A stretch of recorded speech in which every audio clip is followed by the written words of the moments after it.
It's time for Cigar Talk, the fastest growing cigar show in the nation. Whether you're a new cigar enthusiast or a cigar aficionado, we have something for everyone, bringing you the best interviews, cigar reviews, and weekly giveaways. So grab yourself a cigar. It's time to light 'em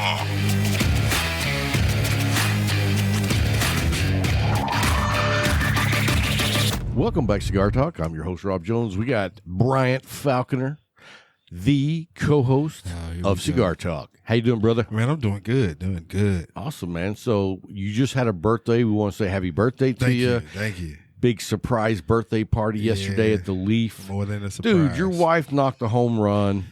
100%. I have no complaint. And I mean, so you guys know, Bryant shows up at the Leaf. He's blindfolded. His wife's escorting him in. He has no idea where he's even at. Man, she got me sick. And it was so funny. Were you blindfolded in the car? Yeah. See, and she was making all these turns. And I'm like, I'm getting ready to throw up. And I'm in my truck. I'm like, you gonna have to stop all these turns. She's like, no. See, she should have had you drive and just tell you left or right. We wouldn't have made it there. So anyway, she had food there. She had cigars for you. Yes. And she had a cigar cake. It looked like a giant ashtray with the cigar on top, ashes. And anyway, after we ate half of the cake, it no longer looked like a cigar. No, sir. It looked like someone didn't flush the bowl. Yep. And it just laid there. And it was so funny because when Paul came in, he was like, what is this? And it was like, it was a cigar. He said, it looks like a turd.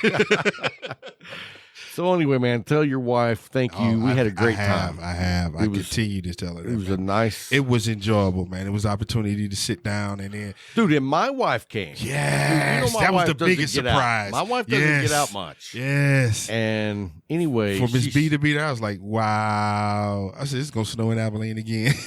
Please no. Please God. But anyway, we had a great time. I got water now, so. You got water? I got water. I got 3 5-gallon jugs still left. Nice. Let it rain, baby. Hey, so pass me that bottle. Where is that bottle? You know it's with Larry's Larry. over here. You know it's with Larry. To it over there. So he takes ownership. Look at him. So anyway, then we hung out and we watched. We watched the Masters. Yes. Smoked some good cigars.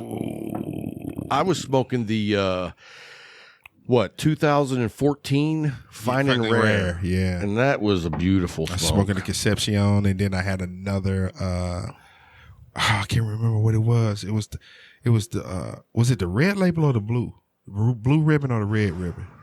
I can't remember. I had a little bit too many drinks by then. Yeah.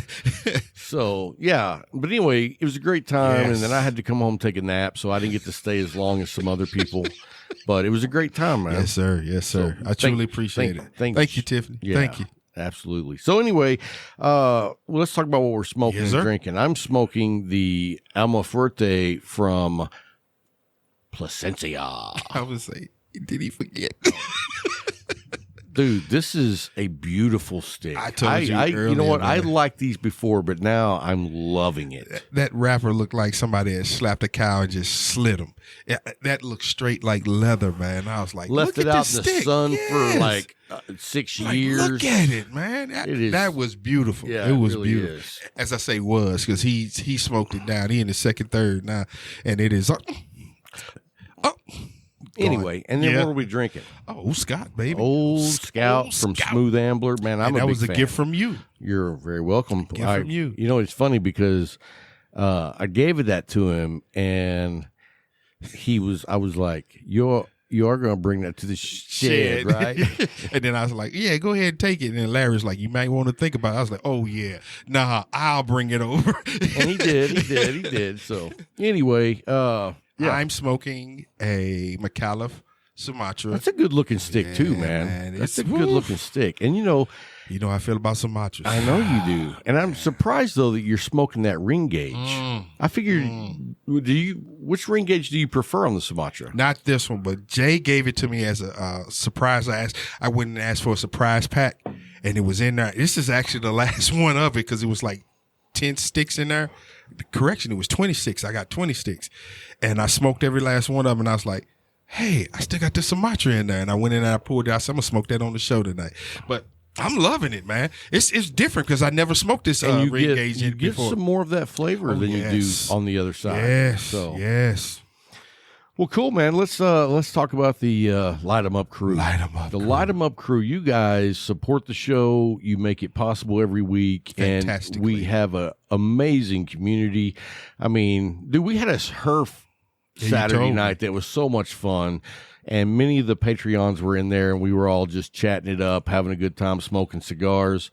And anyway, we just want to say thank you to the guys that are in the Patreon. If you're interested in joining that team and supporting the show, look down in the show notes. You click on the link, and several different tiers. We talked about last week what all of them are. You can read it for yourself. I don't need to, line by line every week. So anyway, then let's talk about our sponsors right quick. We have great sponsors. Great. We have, first of all, we have Case Elegance. Talk about it. And let me tell you something. These guys make some awesome humidors. They're beautiful. They're coming out with some new series that we're going to be talking about real soon. We're going to get one and do a review on it. Yes, sir. But anyway, what they do is they make badass man stuff. Whether it be humidors, cigar accessories, a watch box case that holds multiple watches, a leather tote. He said tote again. And, I mean, they just make badass man stuff. Yes, sir. And if you buy anything, look down in the show notes and you'll see their web address. But if you buy anything from them and use the code Cigar Talk, they will monogram it for free. For free. So anyway, go check them out. And then next, we've got Viva La Vida. Bingo. So anyway, those cigars speak for themselves. There's nothing to be I mean, said. you know what? You can't describe them. No, Because you really can't. Because it's like, for me, it's eating a meat pie surprise. You know what I mean? It's like the meat is really good, and then all the different flavors you get out of that are just boom. You know what I mean? Don't look to your right. I'm not. I mean, your left. I have my spider senses going, and I'm not going to do it. Don't do it. Wouldn't be prudent. Nope. So... Anyway, Viva La Vida cigars. If you haven't tried them, man, and here's the thing. Man. Here's the thing, though. The number one thing I hear from people is, man, I want to smoke it, but I can't find it. So go to your shop and tell them that you want it. Yes. And until then, call the Leaf. Call the Leaf. Call the Leaf. Jay has them, and he will ship them to you ASAP with Boveda packs. Yes, sir. And he's quick. He's fast. He's quick and fast. He's like Superman. So anyway, we want to say thank you to Jay at the Leaf. He's one of our other sponsors. Yes. They will ship out cigars quicker than Speedy Gonzalez can say Ariba. If you're ever in the area, just hit up 1166 North 2nd. That's right. Yeah, and most of the time we'll be there. Yeah, true. You catch one of us or all three of us at one time. Yeah. So anyway, give them a call. And McAuliffe Cigars, dude, everything that they've done, they've got great cigars, 4 to 42, 4 to 42, and they've got a profile for everyone. I mean, if you can't find a stick with them, you're not a cigar smoker. No, you're not. You left cigarettes thinking, yes. I don't know. They have one for everyone, from a neophyte to a Churchill type guy. Yeah, everything in between. Yes, sir. Yes, sir. And you know what I haven't had in a while that I'm going to have soon? The Reserva. Ooh. Have you had one in a while? Not in a while. We should get one and smoke it on the show next week. Yeah. Let's do that. I'm going to grab one. Because that's a stick. That's a stick, man. I like how you put that. That's a stick. Ain't no way around it. That's a stick. stick. So anyway, guys, look in the show notes and you become a McAuliffe ambassador. You'll get your own challenge coin with your own personal number on it. You can become part of the community over there at the Facebook McAuliffe ambassador private group. Yes. And you can talk to Bill White. I mean, that dude's always doing something. Always. And so go by and check them out. Talk to your local brick and mortar. If they don't have them, let them know. Hey, man, bring in McAuliffe, right. bring in Viva La Vida. Yes, sir. And I promise you, you will not be sad. you'll be so happy that you have yes, access. Yes. So You anyway, see why we talk like it. yeah. Hey, man, so coming up here shortly, like I said, we got Robert Caldwell. It's going to be on the show. Great interview. One of my favorite interviews of all times. It really was. He's a very interesting guy. I'll put it that way. Good. Hey, so before we get to the interview, though, let's do our weekly Pick Six. I have no problem with it. All right, I'm going to let you go first. Starting off, I was given a present at my birthday. And you know how... At my birthday? The Oscar Valdez. Oh, yeah. And you loved it. I was with you, and you were telling me that you took everything back that you had said before about the Oscar. Yes. Because I had tried to tell you before about the Oscar, and you just weren't buying I wasn't hearing it. I'm be honest, I wasn't hearing it, but this stick here, it reaffirmed Oscar, and I was like, okay, I stand accused. I was wrong. My next one was one of my gifts from my wife. It was Herrera Esteli by Drew Estates, the Miami. Oh, the Miami. Yes. Never even heard of it. Black tobacco. Really? Oh, when I say smooth, a little bit of peppery, but it hit a floral in there. And I was like, where'd that come from? Man, this was a bad stick. I was like, I like that. I've never even seen it. They're there at the Leaf because that's where she got it from, at the Leaf. I'm going to tell you something. What's that? When I walk through the humidor, when I get to the Drew Estate section, I go blind. And then when I get past the Drew Estate section, my eyesight comes back on. You go from Saul to Paul. Yeah. I can see. I you know what? And it's weird because I know they got some good sticks. I don't know what it is, but ever since when I was a very young cigar smoker, a buddy of mine, and you got to imagine at this time in my cigar smoking career, I was smoking full-blown pepper spice bombs. Gotcha. Stick after stick after stick. Gotcha. And he had me try a blondie. Yeah. I can understand that. Dude, that was a traumatic experience. Going from what I smoke to a blondie was an insult, a kick in the balls. I mean, I felt uncomfortable. It was the ice challenge. Yes. And so, anyway, shock to the system. I had bought like 3 or 4 of these because he's telling me how good they are. And so I was like, "Hey, man, you can have these." Oh wow. It's like, so let me get to my last one. I'm not going to smoke any of those. My last one was also a gift at my birthday party. It was Viva La Vida Jester. I saw you smoking that. That Jester is something. I love 500s, but that Jester is right there. Yeah, it's it really right there. It's right there. It is. In fact, somebody asked me the other day, I was chatting with them, and they said, what would you recommend? And I said, the Jester or the Club 500. Oh, yes. You can't go wrong. And that's a completely different experience. Yeah. Completely different experiences, but you will not go wrong. Right. You won't. No. So anyway, hey, here's my top 3. Talk to me. I had really good 3. So anyway, I had. So I was at the Leaf, and I had got in, and I'd picked up a Yellow Rose, picked up a Buckeye, and picked up this smoke here I'll talk about in a minute.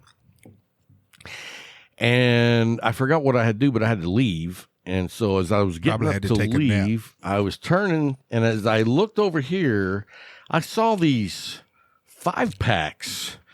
Oh, and I was like, I was trying to hide. Are those the Alec Bradley Fine and Rares? And Jay was like, yeah. And I was like, yeah, give me one of those. And I was like, I didn't know where you've been keeping these. So anyway, I kept my mouth shut too. I smoked the 2014. Yes, sir. Fine and Rare from Alec Bradley. And dude, that cigar, you know what I said yesterday when I was about 3/4 of the way through? Talk to me. All cigars should be this good. All cigars should be this enjoyable. That's why the name Fine and Rare, baby. Yeah, it was really impressive. Yes. And then the number 2 cigar is the one I'm smoking this week, right now. And I haven't had the Almafuerte from Plasencia for a while. Gotcha. And you see how much I've been enjoying this stick. I wasn't going to noticeable. This was not going to be on my list this week, but after I've smoked it, it's like, dude, it knocked somebody out. The quality that they've done on definitely. that oily wrapper, it is good. nice. Looks good. Anyway, number 3 is, not last Friday, but the Friday before, I did the Fuente Friday. Yeah. And I went and bought like a bag of 5 or 6. Anyway, yesterday, I smoked the Eye of the Shark. Oh. And it's not on my list. It's not on my list. So he throwing in honorable mentions on me again. No, it's not an honorable mention. I'm telling you why it didn't make the list. Why? Because it completely fell apart on me. The wrapper came off. I finished the last half of the Eye of the Shark with no wrapper, just the binder. Wow. And, that's one of the things is it's like, dude, Eye of the Shark? Come on, man. Manufacturers got to do a better job than that. You know what I mean? Oh man, that's a terrible situation, especially when it's something that's good, right? And you have this perception, okay, I know what I'm going to get, then it explodes on you. You're exactly. Like, what the? Who's playing a joke? But it's not a joke, and you didn't waste it. You smoked it without the wrapper. Exactly. Hey, bro. Usually you'd have threw that sucker out if it was something else, though. So the third cigar talk to us that made it was the Yellow Rose. Have you smoked it? Yes. I can't say you went wrong with it. I had never smoked the Yellow Rose. Are you aware that the Buckeye and the Yellow Rose, they're all the same blend, but completely different because of the Vitola? Yes. So it was like, dude, that was a good, and it's a box press torpedo, fantastic stick. So anyway, that's my 3. You got a good 3. Yeah. You had a good 3. And Arturo, you got to do better. So anyway, I have the Shark. I'm disappointed. That's all. Because we can see it on your face. We can see it on your face. That's a premier cigar for them. For it to explode on you. Yeah. Lose its wrapper. That was sad. So anyway, hey guys, we got Robert Caldwell coming up next. Great interview you're not going to want to miss, but we'll be right back after a short break.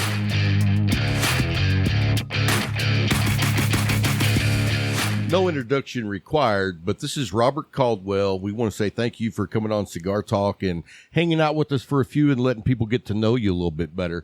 My pleasure. Badass cigars. I'm a big fan. I've been a big fan for a long time. But anyway, I'm not going to be a fanboy on you. I just like your cigars, man. Well, I appreciate it. Hey, yeah. So anyway, I would like to dive back into your pre-cigar life. Like, I know you got into cigars pretty early, or in your mid-20s. Is that about right? As a smoker or like as a business guy? Well, as a smoker, when did you get started? 10. 10. Wow. Yeah. So actually 12. At 10, I had my first premium cigar at 12 years old. You remember what it was? And like well, let's say that I crossed the gap, like I bridged the gap. So before, like when I was like 10 or 11, I would smoke like Phillies and Swishers and shit. Okay. I was a really bad kid.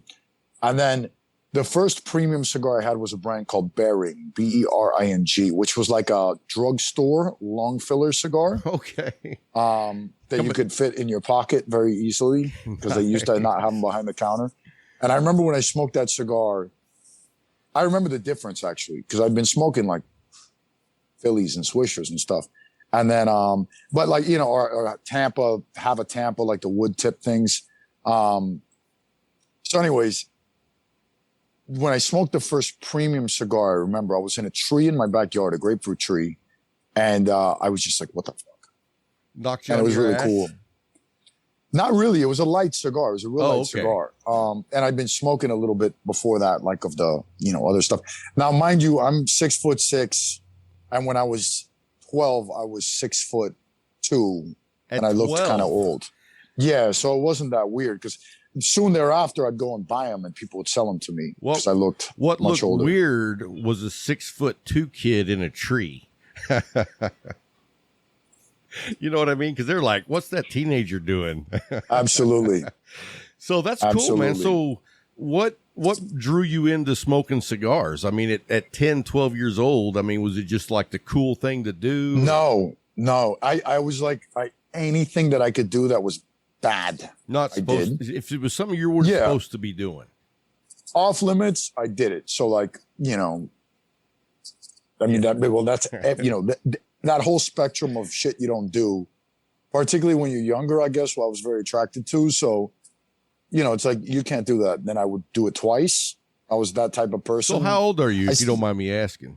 I'm 38. Okay, so see, you were bad when kids weren't supposed to be bad. And Exactly. I say that because I am 52 and we were bad kids, but it was in the 70s and all kids were bad in the 70s, or at least all the ones I knew. Mm-hmm. But in the, what you grew up with, you're 38, you're in the mid to late. I was, 80s. born 80. Yeah, exactly. So that was a different time. It was a different time. Miami was weird then too, because Miami was like kind of a rough. It's still kind of a rough city, but it was a rough city back then, and there was a lot of bad kids. A lot of. You had a lot of kids. I guess with not much direction, because it was just a kind of rough town, and then you had a lot of kids whose parents like went to jail for shit, or it was weird. Because my friends were kind of bad too. Yeah. And I'm like a private school silver spoon kid. Like I grew up. Yeah, man. But I was like really bad. I got arrested 19 times. Wow. I was just a bad apple. So when in my early, I was the kid that you weren't allowed to hang out with. Like, is Robbie Caldwell going to be there? And then they'd be like, yeah. And then the parents would be like, you're not going. So I was that kid. And then, so in my early youth, you know, I just was very, very, not even rebellious. I guess I just didn't give a shit. And then, you know, I didn't like the word no at all. And I think that drove me, like the rebellious nature that I have. And then also just being a dumb kid just drove me to want to do anything it was that I could potentially get in trouble for. Right. And then if I got caught, I didn't really care. And so, you know, it was like, I tried a cigarette, and then I tried like a beer, and then I tried a cigar, and then cigars, really, I enjoyed cigars very much. And then so cigars started out as kind of like a rebellious thing, or like something bad you could, like, what can you do with your friends that's bad? Right. We could find a gun and shoot it. We could, you know, smoke a cigarette, smoke weed, you know, drink, whatever. So a cigar kind of fit in that profile when you're young. Right. Because you're not allowed to. And then, so that being said, I don't drink, I don't do drugs, any of this shit. I still have a lot of guns, which I'm sure you guys like in Texas. We do. But, you know, cigar, I don't know. I fell in love with cigars. I think by the time I was like 15, I was taking it somewhat seriously, where you would go to a cigar shop, buy cigars, you know, kind of like pay attention to what I was smoking, collect the rings, enjoy them. Wow. And So then you I got just started really early. I mean, at 15, that's very early, because the first couple of years, you're just a kid. First couple of years rebellious. was fucking off. Yeah, yeah. And then by 14, 15, somewhere in there, what's that, 9th grade? Somewhere around there. That's when I started paying attention. And I started kind of like romanticizing as a consumer, I guess, the industry, how cigars are made, this type of thing. And I don't know. I carried that my whole life. And I never intended to be in the cigar industry. A lot of people don't know that, but I started a company in Miami to distribute cigars to restaurants and hotels, because I had a very bad experience as a consumer, where I went out to a restaurant and I left my cigars in the car. It was a birthday. So I started ordering cigars off the menu. It was a nice restaurant called Smith & Walensky. It's a fancy, you know, steakhouse thing. And then all their cigars were like dried out, or they had bugs, or they didn't know what the hell they had. They were overpriced. They were cracked. Everything wrong with these cigars. So I went to try to find, this is pre-smartphone, or maybe it was like beginning of smartphone, but I still didn't have one. So I went home and researched a company that would provide cigars to restaurants and hotels, and no such company existed. So I had a friend that was in a bad work environment. So he's a retailer, or a kid that worked for a retailer here in Miami. And then I kind of had like a light bulb moment where I couldn't find anything. And then so the next evening I went out to have a cigar, you know, have dinner somewhere. And then the manager of that place came by, offered me a ashtray. And then he's like, oh, that cigar smells nice. And I'm like, oh, thanks, whatever. And I noticed he was kind of the manager or somebody important. And I'm like, oh, I have this company. We provide humidors to restaurants and hotels, and we write the menus, and we train the staff, and we do all this bullshit. And I didn't have it set up. He's like, oh, perfect. We have 12 restaurants. Can you set us up like on Monday? Wow. And I was like, yeah. So then actually I went to Mike's Cigars here in Bal Harbor, Florida, like kind of suburb of Miami.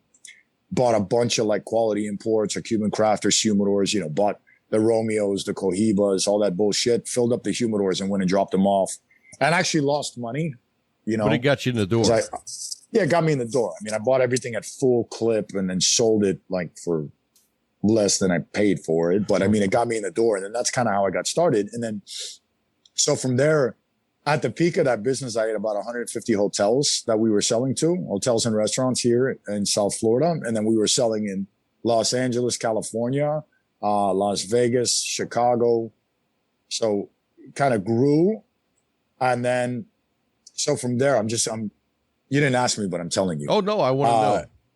So I became good friends with Christian Aroa via a failed trip that I had to Honduras. So I met Matt. I met Dylan, who's now the president of Davidoff, and then Christian, like at the same time, Matt being Matt Booth. And then Matt and I really hit it off. And then they invited me, you know, do you want to go wherever? Like I'd flown commercial. And then we flew back on a plane where all of them were on a plane together. Very nice. And then, you know, can we start doing business with you with the hotels? And I'm like, yeah, I mean, just sell me cigars, right? Real easy to do. And then so Christian and I became very close friends. And then I ended up renting a warehouse in a neighborhood of Miami that at the time was the cheapest, most rough place you could go and rent a building. Neighborhood's called Wynwood, which now is like a, you know, really cool, trendy art community thing. And it was on its way. I saw the potential actually before I think anybody. I was the first or second person to rent in that neighborhood. Nobody was there. It was just run down, boarded up. And again, it was $10 per square foot annual rent, which for Miami, yeah, that's you free. don't beat that. That's free. Free. So then Christian actually convinced me to convert that into a cigar factory with him. So then we turned that into a cigar factory, which was Wynwood Cigar Factory, which was only open for about 4 months because he and I did not get along. And then, you know, I canceled our little partnership, went back to the drawing board, and then came out with Caldwell. Okay. And none of this shit. Well, I mean, the company that I started to sell cigars to hotels and restaurants, I started for a friend of mine. Like he was supposed to run it. And then I was just going to like start it. And then he ended up not running it. So then I started doing it. And then before the deal with Christian, I had been offered on a couple opportunities to like have licensed brands built where I'd be like the face of the company. I'm like, no, thank you. I don't want to be the face of a company. I want to just do what the fuck I do. And the reason that I like that was because I just like to chill. You know, I like to smoke cigars, hang out, drink coffee. Like, yeah.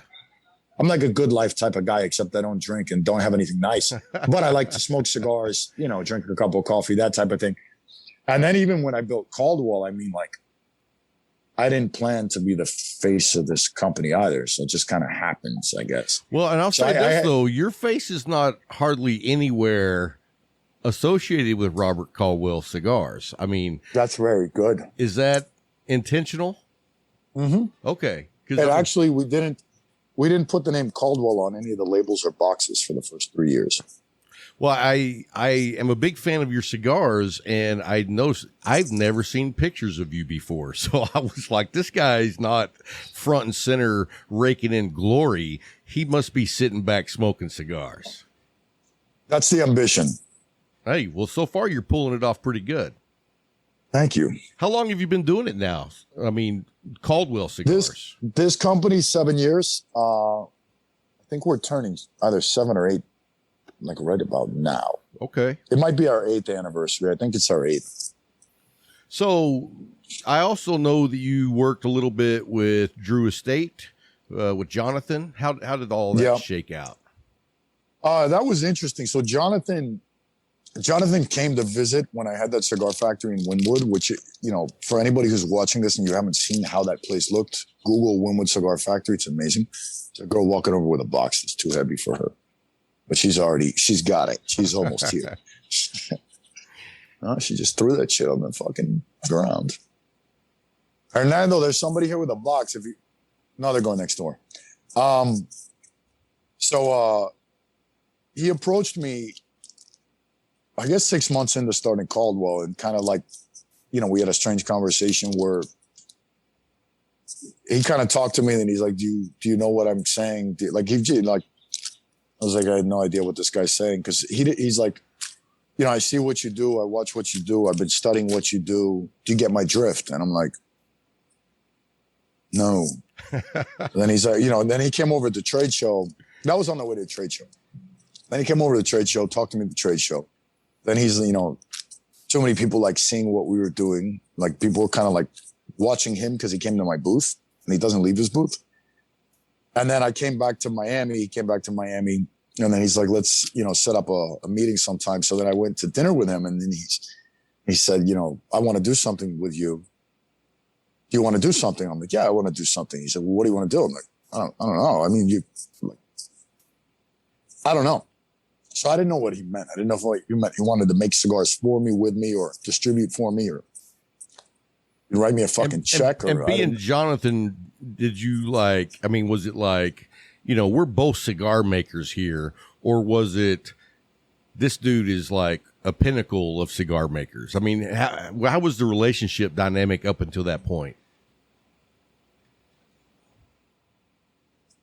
There hadn't been one. So I'm not an industry guy. So like I knew who he was, you know, I knew what he did. I knew how relevant he was, but I didn't really have like a take on him, and I didn't really have an opinion. And still to this day, I don't know a lot of people. And the conversations in Vegas, we had a lot in common. So like he's an avid art collector. I'm an art collector, also enthusiast. Like we both like a lot of the same shit. So like in terms of being on the same plane with a lot of things, I think that we had a lot of commonalities where we were cut from the same cloth maybe intellectually a little bit. And, you know, I'm like a fuck it guy, and he's a fuck it guy too. Like, it's like, whatever, to a lot of things, you know, like I don't take many things seriously. But then when it came to the business conversations, I didn't know, because I know you don't get that successful without being, you know, a pretty good businessman. And so I wasn't quite sure, I guess, what to think of the conversations. And then so like, you know, then he ended up selling that business. And then I thought whatever conversations were started had naturally have to kind of like not go anywhere. And then as soon as they closed the deal, I guess with Swisher, he called me again. He's like, I want to do something with you. I'm like, okay. And then, so then we went to dinner again. And then he said he had this idea for like this 3-way collaboration with Willie Herrera to do a cigar and this, that, and the other. So then that was cool. And then I got very excited about that, because we were making cigars in Dominican Republic, kind of like for our consumers, but based on my palate. And so that was an opportunity to make a cigar in a different way, different country, different, you know, methodology, flavor profile, different level of expertise, working with people who know what they're doing there. Because when you work with tobacco in Dominican Republic, you work with tobacco in Nicaragua, it's two very different things. Okay. And I always like to say, if I'm a French chef, I cook in a French kitchen with French ingredients. He's an Italian chef cooking in an Italian kitchen with Italian ingredients. So you may not be able to know your way around the kitchen that well, which is 100% the way that it is when you go and you start working with other material in other countries, and that also have different processes and stuff. So that was very cool. So I worked with Willie very closely on that project. And then, you know, that's where we came out with All Out Kings concept. And that was cool because it was a huge learning curve. Because you know, the name Master Blender, or blenders, I think thrown around very loosely. And then guys always, to me, they're like, oh, you know, the Master Blender, Robert Caldwell or Blender. I'm like, I'm a fucking cigar company owner, man. I'm not a blender. So that being said, like, are you a chef? Me, That's no. a question me to you. No. But you're from fucking Texas. I bet you know how to make brisket. No, you know what? I have a Discord server where a bunch of the cigar guys hang out and talk and shoot shit. And they wanted a room that they could post pictures of all the stuff they cook. And I've got guys from Nebraska, Texas, California, and they're all posting these badass meals they cook on the grill. And I'm like, man, I can eat it like a motherfucker, but you can't cook it. I don't have the patience for it. And it's like, you know what? I would rather sit back and drink some bourbon and smoke cigars and let someone else do the cooking. So I've done it. I don't enjoy it. I love to eat it. Well, you kind of ruined my analogy then. So I'll use these guys instead. So these guys that post all those pictures, some of them might be chefs, but a lot of them just have so much practice at doing what they do that they do it damn well. Oh, yeah. And I like to think of the cigar industry in the same way. So you have a lot of guys that get a lot of credit for being like master blenders. But then at the end of the day, they've just done something long enough where now they know what they're doing. And I think that's the category in which I fall and a lot of people also fall. In terms of what's actually a cigar blender, I'm going to do this so I can like this. Cool. I don't like the sample I'm smoking. So, you know, when I got to Nicaragua, not being a master blender, but being a chef or being a home taught chef that kind of figured out what he was doing tobacco wise in DR, everything was immediately new to me. And my factory in Miami had worked with a lot of Honduran tobacco, and then DR had been Dominican tobacco, and then also tobacco, of course, from like Ecuador, Indonesia, stuff like that. But the Nicaraguan tobaccos we were working with in DR were much lighter than what I found going to work with Drew Estate. So that was a huge learning curve. And I was completely out of my element. And so that brand was very cool because it was kind of a wake-up call for me in terms of the broad spectrum of flavor and opportunity that exists. Yeah, because on like the big spectrum, I mean, really, you're like, wow, I don't know shit. Yeah. I don't know shit. Because, I mean, it kind of reminds me of when I first started doing the show. I didn't know shit. But you learn as you go and you gain experience. And that experience, like you say, even though the word master blender, I mean, really, isn't that someone that just has so much experience, they automatically know what to do with what they have? Mm-hmm. But that pedigree comes with years and years and years. Time. And science and education. So I always like to shy away from that because, I mean, like if you put me in a factory in DR, I can make a damn good cigar using the material that I work with. Just like a guy who makes a fucking badass brisket can probably make really good ribs, really good barbecue chicken, you know, like that type of thing. But you take that same guy and you stick him in an Italian kitchen with Italian ingredients and you say, make me a pasta. Right. That pasta might end up tasting a little bit like a barbecue sandwich because that's what they do, right? And so I think the same correlations there. Like when I work with Nicaraguan tobacco and Dominican Republic, it's a certain profile of flavor on the tobacco that I work with where I'm going to give you a pasta that tastes kind of like a brisket. Gotcha. So it might be really a pasta, but it kind of tastes like a brisket. So that was the exciting and the fun thing of working in Nicaragua with Willie, because he and I have similar enjoyment of cigars, but we have very different methodologies when it comes to blending and producing cigars. So that curve was really cool.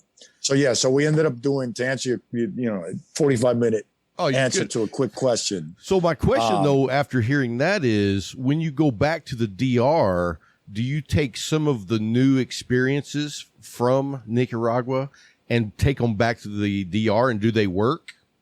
I did, absolutely. And then, so that's like where the Long Live the King Mad Mofo came from. Oh, okay. So I started working with heavier tobaccos, working with Willie, and then also working with AJ. And then that's where Mofo came from. That was kind of like that education translated and transmitted back down to DR. And then we produced the product that if you closed your eyes and smoked it, you don't know where it came from. Where I think everything that we made to that point was kind of identifiably Dominican. Gotcha. Maybe Long Live the King was a little bit outside of that spectrum, but I think the Mofo really hit, like kind of a different smoker. Whereas all of our products prior to then had been kind of like the same smoker. So somebody that smoked Eastern Standard smoked also King is Dead.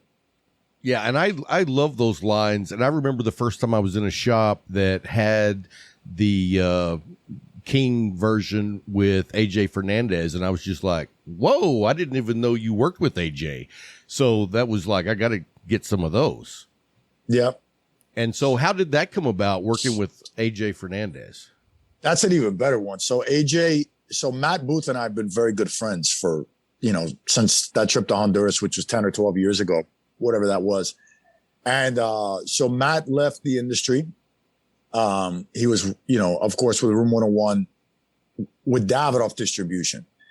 And then he completely left for a year, but it was really like less than a year. And then in that less than a year period, he called me and he said, I feel like I kind of left unfinished business, if you will.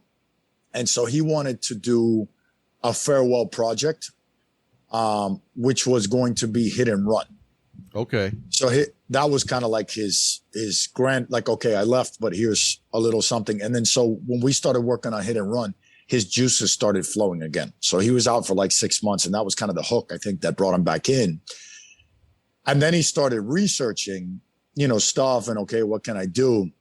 And he reached out to AJ Fernandez. And AJ and I have been friends since AJ had one table at the trade show. Wow. So, I mean, one table to like 9,000 tables. Right. And so Matt got in touch with AJ, and then I've been friendly with AJ. And then so we went down together, and then AJ kind of like suggested that we do this triple, three-way collaborative effort, which was the T.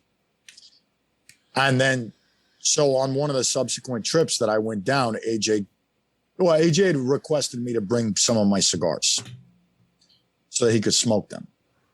And AJ likes medium plus full-bodied cigars, so a lot of my lighter stuff he didn't like. But then I guess he liked King is Dead and Long Live the King above everything else. And then on one of my trips when I came down, he gave me 2 cigars. And I said, what are these cigars? Sorry, not a text. Oh, you're good. And he's like, smoke them and tell me what you think. So then I smoked them. I'm like, man, those are great cigars. What are those? And he said, those are my interpretations of King is Dead and Long Live the King. Wow. So I'm like, that's cool. So he gave me a couple bundles. I enjoyed them over a year's time or something. And then he came back to me a year later and he's like, why don't we do something with that? And I was like, well, what do you want to do? And then he's like, I don't know, but let's keep it small. So I'm like, well, let's tell the story of what that cigar is. It's a gift from you to me. King is Dead and Long Live the King by AJ Fernandez. It's your interpretation of my brands. Like if you, maybe not using the same ingredients, right? But if you closed your eyes and you wanted to remanufacture that cigar in Nicaragua, how would you do it? How would you make it taste? How would you improve on it, or how would you change it? And that's what those 2 cigars are. So that was a really cool project. And I think a lot of people, those cigars sold very quickly. But I think people just looked at it as we were making a cigar in Nicaragua with AJ, but that's not what it was. That was AJ's interpretation of my brands. And he gave me those brands kind of like as a gift. Wow. Which of course, we commercialized and sold, but that was a really, really cool project. Oh, absolutely. So let me ask you this. And it was a one-time production. We never made more. We did it just one time. So if you had them, you enjoyed them and never again. So let me ask you this. Going from the DR down to Nicaragua with the different palates between the 2 nations or countries, how did your palate change or evolve over that time? Because you were really into like medium cigars, that I'm assuming. Man, I realized how much I love my Dominican tobacco. Nice. Well, yeah, I'm a mild to medium guy, man. See, I am too. And I used to be full-blown, full-bodied cigar, one after the next. And then when I started experimenting with Connecticut's and, medium sticks, I was like, wow, there's a whole world here that I've been missing out on. If I would have smoked one of your cigars back in my early days, I probably would have not liked it because I had not developed my palate to what I like. And so I even love a medium light stick up to a medium full stick, not full, but and I smoke fulls, on occasion, but it's got to be the right scenario. Depends on what I'm eating, what I'm drinking, but just my day-to-day sticks, man, I love medium and maybe a medium plus. Yeah, me too. I don't know. Yeah, I just like, I like a ton of flavor, not a lot of spice, not a ton of nicotine. And also, like, I'm smoking samples right now. That's a Toro. But my person, like, I'll smoke 40 by 5, 42 by 5, 46 by 6. I never, for my enjoyment, I never smoke anything really above like a 48 ring gauge. And I take forever to smoke. Like I have a cigar right now. It's a 43 by 5. It takes me almost 2 hours to smoke that cigar. No way. Wow. See, I've gone down in ring gauge too, because I was at one point at that 60 ring gauge, because, that's what the cool guys smoke. But once I really got into the medium bodied cigars, I started smoking 46s to 50. That's my sweet spot. Hey, close that door, Alejandro. So tell me about your lost and found line that, very small. I told you that I was smoking the Swollen Cock, and let me tell you, that was a great stick. And everybody has a good laugh at the name, but tell us about the Lost and Found edition, because, I think it was phenomenal. Sure. So actually that company I started before Caldwell. So between working with Christian and Caldwell Cigars, I started Lost and Found. That was also completely by accident.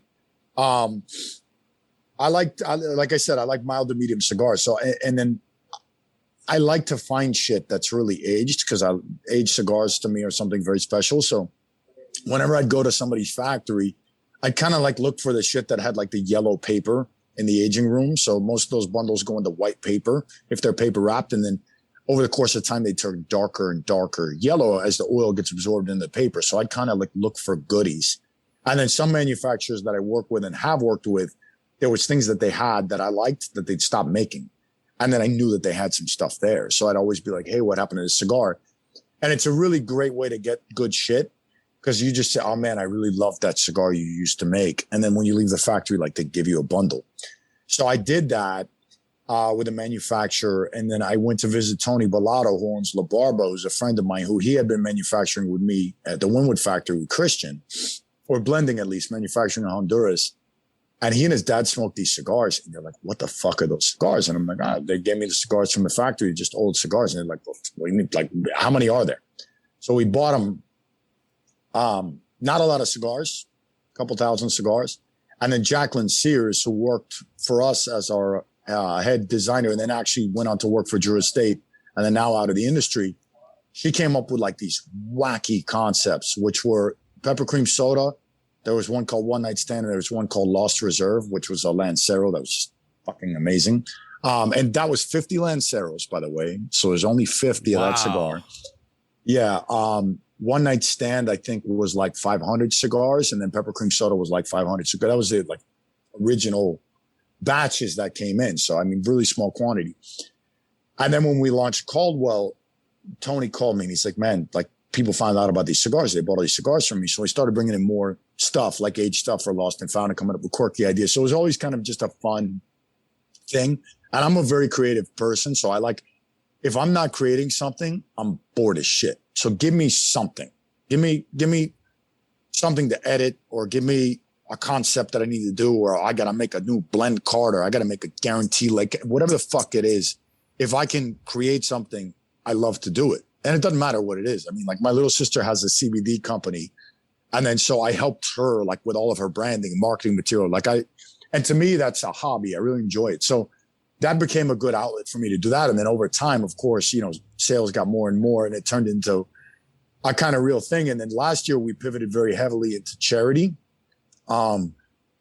So as it's always been a fun thing for me to do, and it's never been a serious business. Like it was never a business that made money. It was always a business that was just for fun, where it was a creative outlet for me. We made enough money to keep the wheels turning, of course, but it wasn't your career. No, it was just like a fun thing. And then there was never a plan behind it. It's never like we sat down and planned what we were going to do. It's just like, oh, fuck, I found some great cigars. Let's come up with cool branding, get them out there, that type of thing. And, hello? See. Yo. Hey, you're fucking good. People. Like, motherfucker, you're a foot away from me on a goddamn phone conversation. So anyways, my wife at the beginning of last year, or maybe the end of 2019, had an idea. She's like, why don't you try to grow that brand and then have that brand benefit charity? Where, you kind of like give it maybe a little bit more of a push. And then since it's not a big deal to you, because my focus is Caldwell Cigar Company, the proceeds of that brand can benefit charity. Like, that's a good idea. So we started kind of building this plan of different charities that we wanted to work with, that we thought were underfunded or under advertised, under marketed, could use the extra money, or just was the right thing to do. And then coronavirus hit. And then so Lost and Found, like 2 weeks into the coronavirus, I went and I was on a bike ride, and I went through an area and there were a bunch of homeless people around, which actually normally are not in that area. or so I thought. And then I realized, yeah, maybe they're always there, but maybe there's so many people that you just don't realize Gotcha. that there's many homeless people. And then, so it was really impactful because it was all restaurant area. And then there's nobody there to give them like a half a burger or leftover pizza. And they were like just there. And then I went home and then we got like granola bars and shit and came back and gave them what we had. And then that evening I don't have TVs, but I watched the news on my phone. So I'm watching like local news and there's like a mile long line of soup kitchens and there's no fucking rice. And, like there was this big issue with, there wasn't enough food. So then we came out with a product called No Free Lunch, which was, a bundle that looked like a hamburger wrapping or a sandwich or whatever. And then we donated all the money. Actually to North Texas Food Bank, got a ton of money. And then also local, I don't remember who, I think Camilla's House or something here, which is a similar charity. And then that was very successful. And then we started doing more and more. So then by the end of that, we ended up, Chutes and Ladders, I think it's called, or Ladders and something. There was the 9/11 Foundation. We did, Toys for Tots. We gave away like thousands of toys. We did one for Thanksgiving where we provided for every pack sold. We fed 5 people Thanksgiving dinner. Wow. We had one also for urban education, urban being city center, kind of like lower rent, lower income neighborhoods that don't have the same access to after school education or to equal opportunity education. And so that, took on its own inner life. city. Yeah. Yeah. Inner city. Fuck, man. Like you got 2 parents that work 4 jobs. Right. Who the fuck's going to talk to those kids after school? So then there's programs actually to benefit in terms of education in those parts of certain cities. So we started doing that. And then we got involved with another charity out of California, which provides after school artistic and intellectual education to inner city of Los Angeles. So you have all the film, and creative community out there that donate their time. So they teach kids how to use cameras, how to write scripts, how to act, how to do all this stuff as kind of extracurricular stuff. And then so the charity provides like a location for them to do it. There's people there, they get all the materials.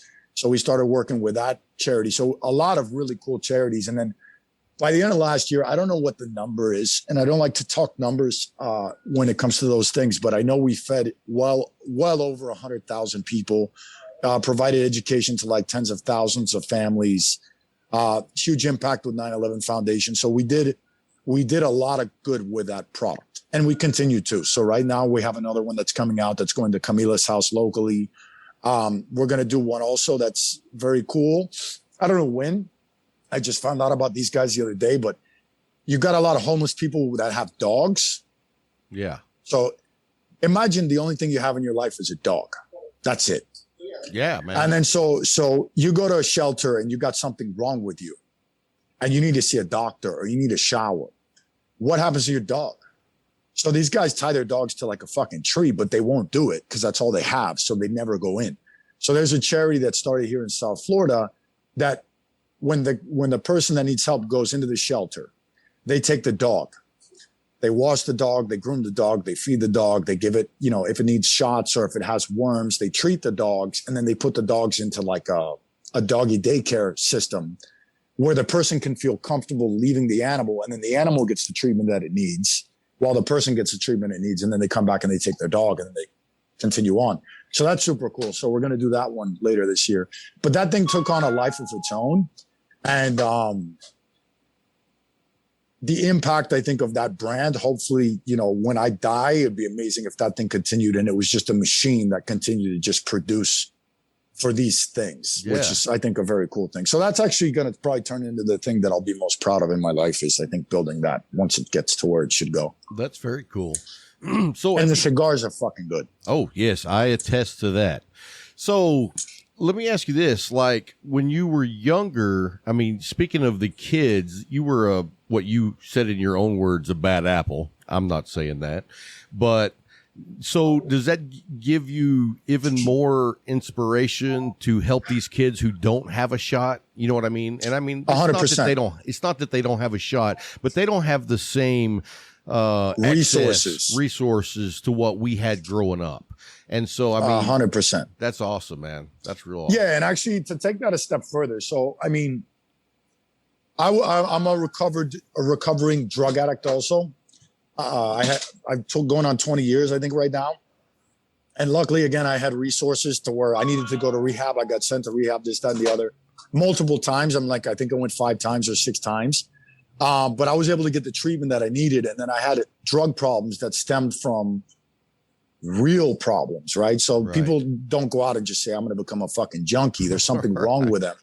And then they're self-medicating. So there's a lot of people on the street that are that way too. So oftentimes it's like, oh, roll up the window, don't look at them, right? Or they're obviously a drug addict. It's like, yeah, but like they can't see a fucking psychiatrist, so they need that. Right. So I empathize on a very, very big scale with anybody and everybody who's like down and out, because people aren't that way. Nobody says when they're little, I want to be a fucking junkie and live in the street. Right. There's shit that happens in life. And, somebody like me, I can get into a lot of trouble. And then I had, my family could like send me off to rehab and bail me out. And, so that opportunity that I had in my life and my awareness of why I became who I became in terms of a bad person way, and then how I recovered from that life and then transitioned into this one, I never take for granted the opportunities that I had that allowed me to make that hard left. Most people don't have that. Right. So I'm very conscious of that fact. And then so like, when I walk down the street, if there's a homeless person there and they're asking for money, I give them money every time. Because why the fuck not?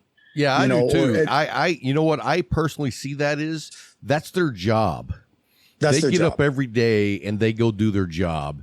And just because that's not the job that me and you do, it's still their job. Yeah. And the reason they got there, you don't know. You know what I mean? You don't know. Like you said earlier, nobody when they were 8 years old hoped to be panhandling on the side of the highway, but that's where they are now. And so, I mean, I have compassion for those people. Yeah. And look them in the fucking eyes, look them in the goddamn eyes. So I know you'll notice if you, cause I study this shit. So I'll see like a homeless guy. I'll give him like, whatever. And then I'll kind of watch people. People don't make eye contact with them. Right. Because they're afraid they're going to ask them for money. Right. I mean, and they think that if they don't look at them, that they're not really there. You know what I mean? Yeah. I don't see them, so they don't exist. Mm-hmm. But, I don't know. There's a lot I think you can do.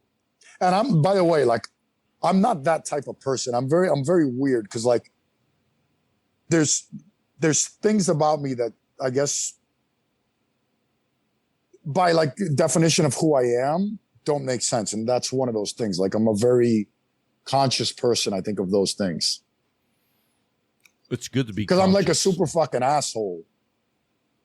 I'm like a real asshole, but then shit like that. You're an asshole with a heart. I know this because that's me too. I'm an asshole with a heart. I love people, but I'm still an asshole.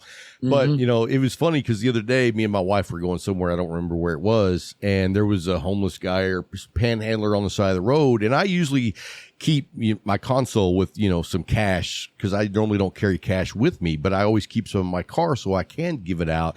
And I didn't have any cash. And I pulled up next to this guy and I pulled out a couple of really good cigars. And I was like, hey, man, I'm sorry, I don't have any cash. But if you like cigars, these are really good cigars. And dude, he lit up like a Christmas tree, like someone had given him $100 bill. You know what I mean? Yeah. And I was like, just enjoy them, brother. And so it was like, even though I couldn't help him financially, I was able to do something that made his day. Yeah. And that's actually a great point too, because being able to give away money is a luxury. A lot of people don't have money to give. True.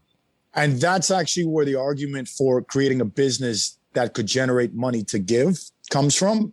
And that's where the kind of like concept of that came from, because I can only give so much, right? But if I build something that's perpetual, it can continue to.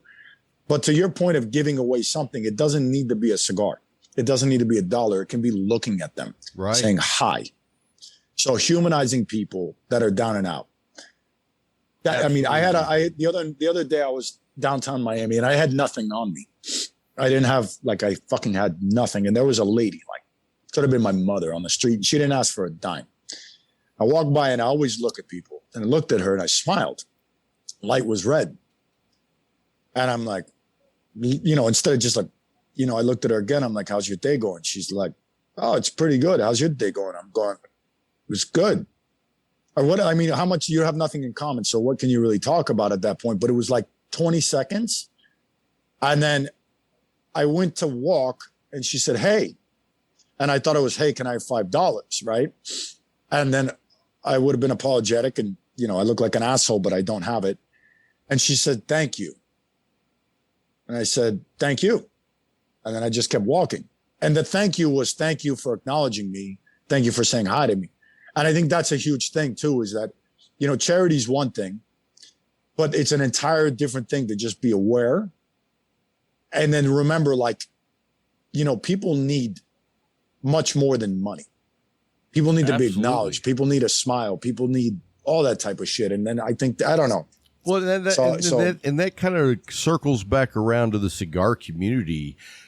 I mean, you could go to the shop and buy a cigar and go home and smoke it every day, but people go to the shop because they need interaction and that one-on-one, people interaction. And so people on the street need it too.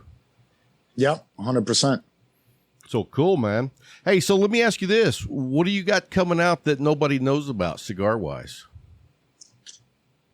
I know the creative genius wheels turning in there's got shit that we don't know about.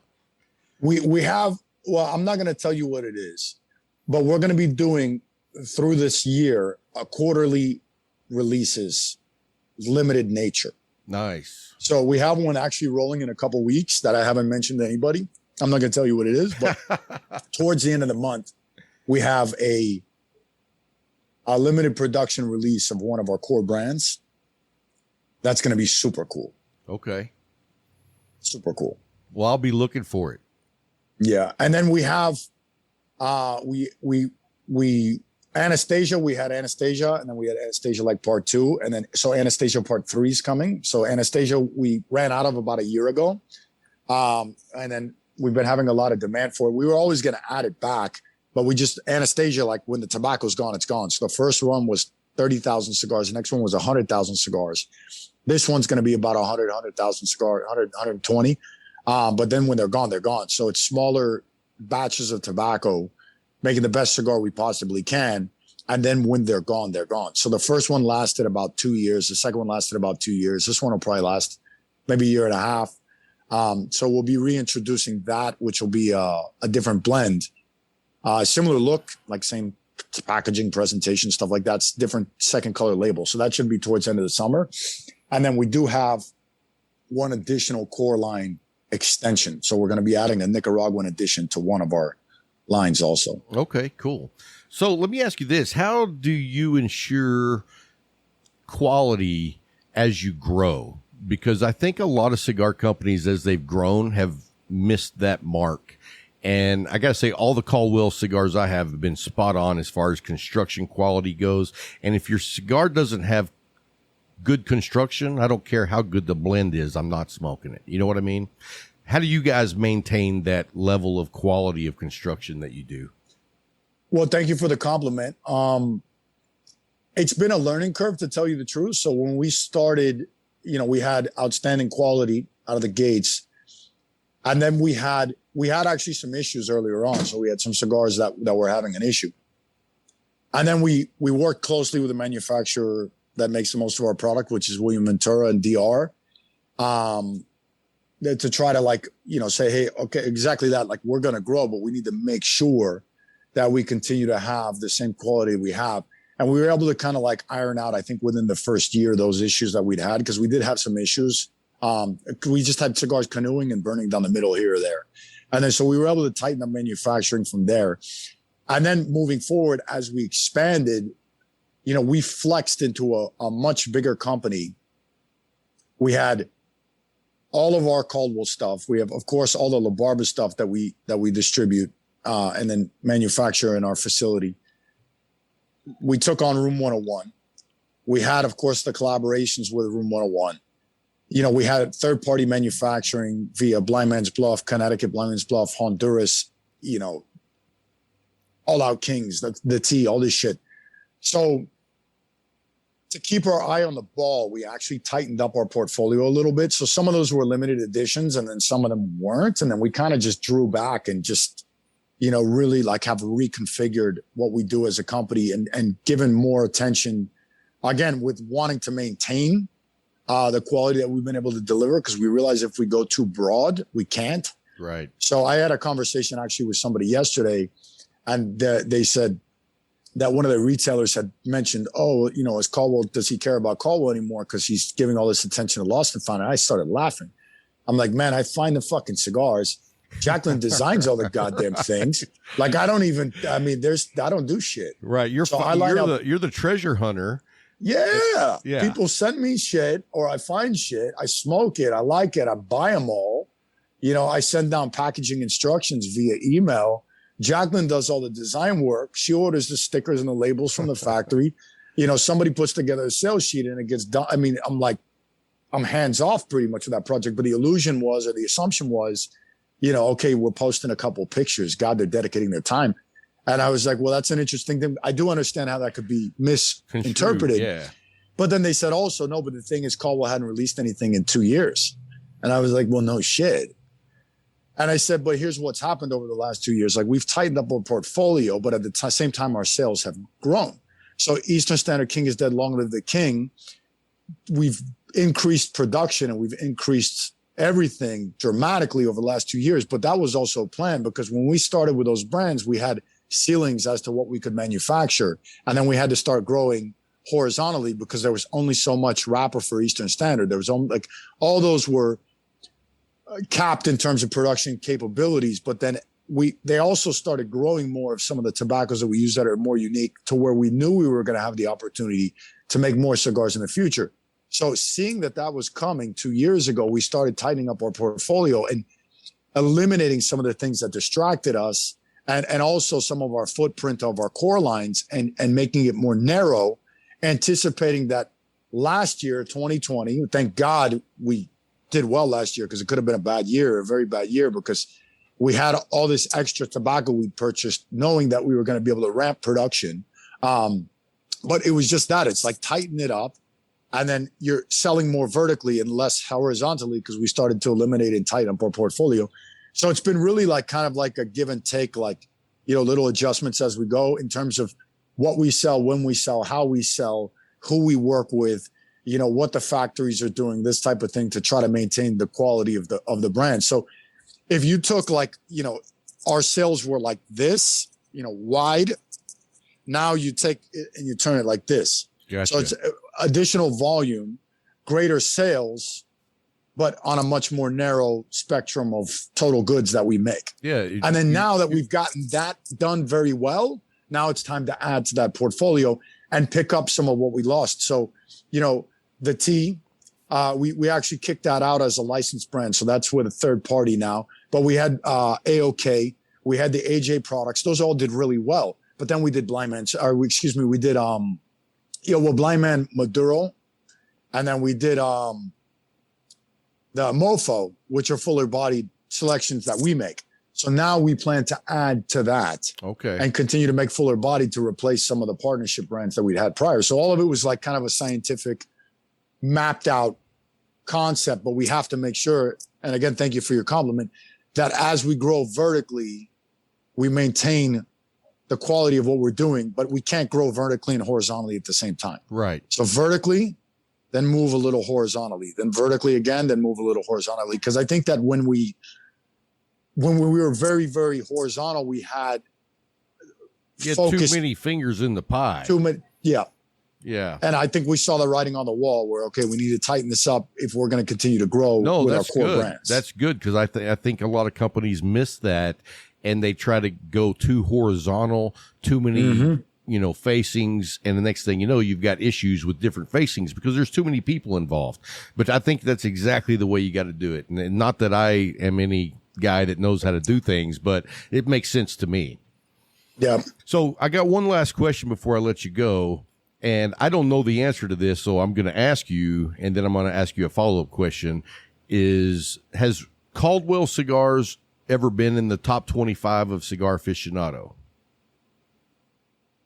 One time. One time. And which cigar was it? King is Dead Torpedo. And what was the ranking? I think we were 19. 19. My follow-up question is, do you even give a shit about rankings? I don't give a shit, but here's the funny thing. We've only been in top 25 one time, but I think we've gotten like 11 or 12 90-plus ratings. We've got 94s. We've got 95s. But we've only one time appeared in top 25, which is very weird. Because some of if you look at the top 25, a lot of those guys got 93, 94 ratings. And I know that they re-rate them at the end of the year, like in a room thing, but it's fucking weird because we'll get like a 95 and we're like, we're going to be top 25 for sure. And then it's like, no. Yeah. So we don't really give a shit. And we never advertise any of our ratings either. But I mean, I think we've only had one time where a cigar didn't rate 90 plus. We got an 88 one time on one cigar. And then we have like 2 or 3 90s, like 2 or 3 91s. We have like 3 92s, a couple 93s, and a couple 94s. So we've gotten a lot of really good ratings. We just don't advertise them. Hey, you know what? Well, I'm not going to go down that road. But anyway, man, thank you so much for taking the time to hang out with us. We've got a lot of cigar fans that love your cigars. We talk about them all the time. And I've been telling people for weeks that we're going to get you on. I know you're busy as can be. So thanks for taking the time to hang out with us for a little bit. My pleasure. Yeah, sorry it took so long to get on. I was like, I don't remember what it was. I went to DR and then I had something else and then shit just came like this. So. Hey, not a problem, man. We're excited you came on. We're a big fan of what you make. The King is Dead. Love that. Blind Man's Bluff and the Swollen Cock. Man, I love that Swollen Cock. Thank you. Hey, no problem, man. Hey, by the way, last thing I'm going to say. Yeah, go ahead. We got pepper cream soda San Andres coming. Oh, I'm a sucker for San Andreas. Wait till you try this fucking cigar, man. I smoked 25 of them over the course of 8 days or 10 days. But that was it. It was wild. Like I'd be at my office, I'm smoking a cigar, finish the cigar, I go home. The whole time I'm driving home, I'm thinking about lighting the next one. Nice. And then the minute I get out of because I don't smoke in my car, the minute I get out of the car, I'd light another one. Where do you try that cigar? Hey, wait a minute. Pepper cream soda San Andres. What do you mean you don't smoke in your car? So my car is actually my wife's car. I don't have a car. Okay, fair enough. So I had a car that I smoked in. And then when coronavirus hit, I got my wife a car. She got a car. Great deal. And then I had old cars. I had 2 1998 and a 1990 Suburbans that were badass, lifted, badass. And then my wife had a Stingray, an old, like a sick, perfect Stingray. But I bought a house that needed work. So I'd be like, the love of old cars. It's like you work, your house has got shit going on. You come out and the fucking thing doesn't turn over. Right. So then I said, fuck it. So I sold all the old cars. And then, you can't be renovating an old house and then like fucking with old cars at the same, just like too much. So I got rid of all the cars and then I was going to buy another one, but then the used car market went crazy. So everything went up like 10 grand. So I'm such a cheap fucker that I'm like, nope, not until they come back down. So she has a car, which I drive. And you can't smoke in. I'm not allowed to smoke in that car. Hey, I understand. I have this thing where you're not a real dedicated cigar smoker unless you smoke in your car. But agreed. That being said, I can't smoke in my wife's car either. There you go. So, well, awesome, man. Well, thank you so much for taking the time. I enjoyed it, man. And we hope to talk to you again, brother. Sounds good. Thank you for having me. Yes, sir.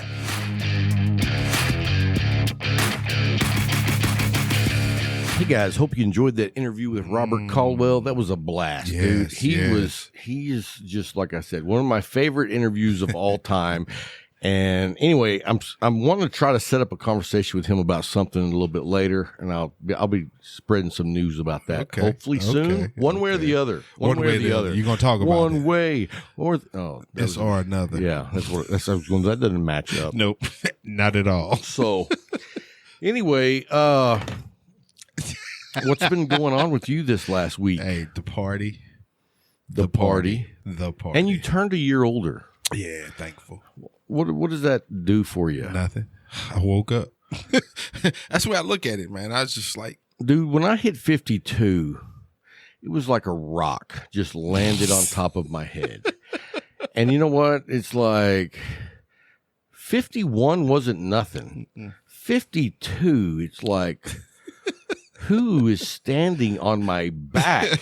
Why is someone shoving me in the dirt? nah, man, it's the same. You know, But with that reality, I've come up with like some good policies. What's that? Well, like, you know what? I'm not going to fight you. I'm done with that. That's a great policy. You know, if it were to come to that, I'm going to have to shoot you. Yes. 'Cause I'm not fighting I'm anymore. I'm too old. I don't want to get that tired. No. You remember how tired you would be after a Dude, fight? and you were young. You could take it then. Now, No. You not saw happening. the video of me falling on my own. I don't want to be knocked to the pavement by someone's fist. You and know what have I mean? to get back up. Yeah. Or I'm going to Quickly. get my ass really handed to me. So I got to get up quickly. And then, there's no getting up quickly. Oh, not at this age. Used to, you'd be laying on the floor and you could pop up without even using your arm. Tell the truth. And now it's like, my wife's like, why are you groaning? Because it hurts to get up. Like, I'm like a bear. Shoot, I was down for what, a week and a half trying to get up off the because we was on that air mattress. We went to visit my son. He got the new house. And he didn't have a bed. Now we getting off the air mattress. And I'm like, knee just said, "Oh, we weren't engineered for this." Right. We know air mattress. We go forward and back, left and right. Not so much. Not happening. Man, I had to bring the cane back out. You know what'd be funny is if they made a prosthetic leg that made you walk funny. You know what I mean? Like if it was angled, would take you. Hey, it would take you to think of if something it was like that. If it was angled one way, it would take you to think of something like that. Why? Just that's where my mind went. Yeah. Sorry. No. Can't Dun, have you dun, dun. anywhere near medical technology. True. We think about that. Rob, no. Somebody else. I mean, do some cool stuff though. Like what? Put one wheel or put one foot on roller skates. You know what I mean? That way you're 1.5 faster than you would be. No. Because you're walking with one foot, but you're really going fast with that other foot. No, you sound like Kevin Hart with that dude that runner from South Africa. He called him Tink Tink. Yeah, dude got his legs cut off, went back racing. Poor little Tink Tink. You got him on roller skates. Come on, man. But just one foot. So he worked part-time at Sonic. Yeah. I only have one leg. They got roller skates. I can only work 4 hours. But you got to pay me for 8. It's for 8, but I only work 4. I'm handicapped. You are not right, dude. You are not right, man. It would take your mind to come up with something like that. I think it would be fun. Just like earlier, when you was trying to figure out the name for that what you did to that album. Yeah. So you guys know if you have the what? No. Yeah. No, it's a cigar tip.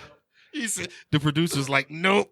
So we won't tell the name, but we're going to tell the tip.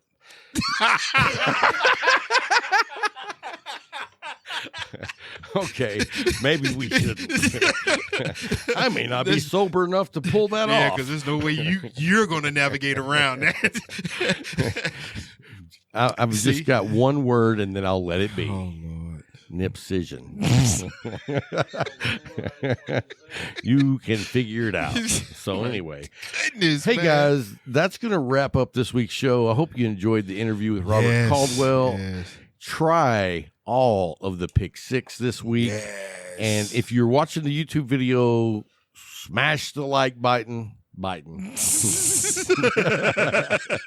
That old scout got you going, don't it? So anyway, smash the like button and the subscribe button, and we'll be back next week. Take care. Like Biden. Something like that. I got you, bro. All right, brother. Take care. Keep smoking. Boom.